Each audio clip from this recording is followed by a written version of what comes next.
Лиса и журавль. Лиса с журавлем подружились. Вот вздумала лиса угостить журавля, пошла звать его к себе в гости. Приходи, куманек, приходи, дорогой, уж я тебя угощу.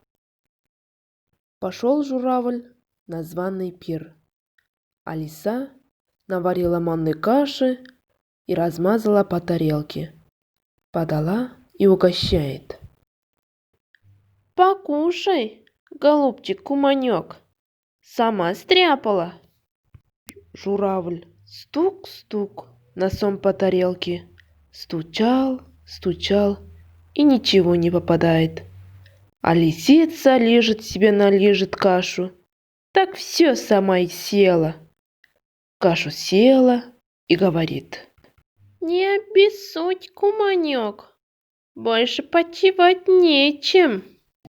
Журавль ей отвечает: Спасибо, кума, и на этом приходи ко мне в гости. На другой день приходит лиса к журавлю, а он приготовил окрошку.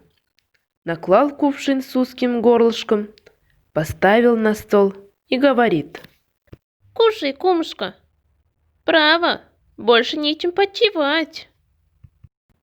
Лиса начала вертеться вокруг кувшина.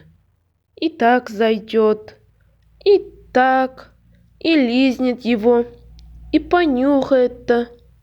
Никак достать не может. Не лезет голова в кувшин, а журавль клюет себя да клюет, пока все не сел. И тут журавль: Ну не обессудь, кума, больше угощать нечем. взяла лису досада. Думала, что наестся на целую неделю, а домой пошла, не солоно хлебала. Как аукнулась, так и откликнулась.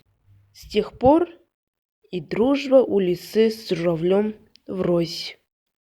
И сказке конец. Кто слушал, молодец.